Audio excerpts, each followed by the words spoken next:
मुसलमानों जरा गौर से सुनना और दिल पर हाथ रखकर सच बताना। पिछले 60 सालों में इस कौम को तुमने कितने आईएएस, आईपीएस, कितने लॉयर, कितने जजेस दिए, कितने साइंटिस्ट दिए, कितने police officer, DM, SP, SHO दिए।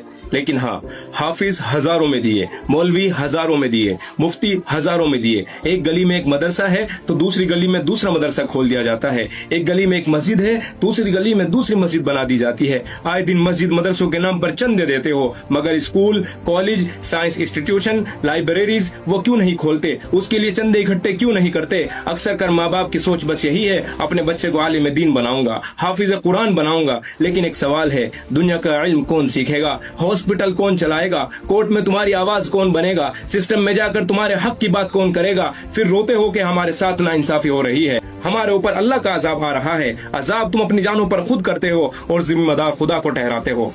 नाइंसाफी के खिलाफ लड़ने के लिए भी एजुकेशन चाहिए, डॉक्टर बनने के लिए भी एजुकेशन चाहिए, डीएम बनने के लिए भी एजुकेशन चाहिए। लो समझना पड़ता है, सिस्टम समझना पड़ता है। इस्लाम ने कम मना किया साइंटिस्ट बनने से, इस्लाम ने कम मना किया कॉन्स्टिट्यूशन पढ़ने से, इस्लाम ने कम मना किया तुम्हें डॉक्टर बनने से, इस्लाम ने कम मना किया तुम्हें इंग्लिश सीखने से, इस्लाम ने कम मना किया तुम्हें दुनिया समझने से। कौन सा दीन सीख रहे हो तुम?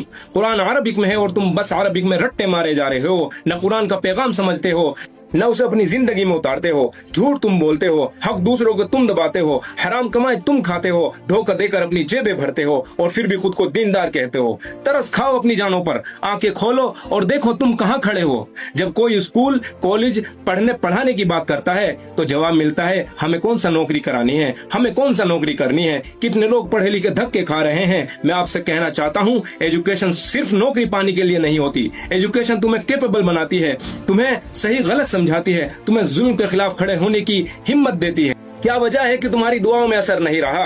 तुम हाकिम क्यों नहीं बनना चाहते? ऑफिसर क्यों नहीं बनना चाहते? जजेस क्यों नहीं बनना चाहते? तुम्हारे बच्चे सिस्टम में जाना क्यों नहीं चाहते? तुम अपने बच्चों को सिस्टम के अंदर भेजना क्यों नहीं चाहते? सिर्फ जन्नत की ही फिक्र क्यों है? जिंदा रहते हुए जुल्म के खिलाफ खड़े होने की हिम्मत क्यों नहीं है? वजह यही है कि दुनियावी तालीम न होना, दुनियावी एजुकेशन न होना।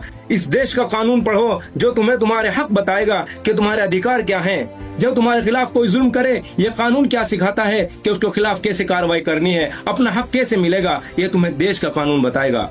वरना याद रखो, जो कौम सिर्फ दूसरों के लेक्चर सुनती है, दूसरों को अपना लीडर चुनती है, एक दिन उस कौम की तकदीर के फैसले भी दूसरे ही करते हैं। आज भी आंखें खोलो और देखो तुम कहाँ खड़े हो।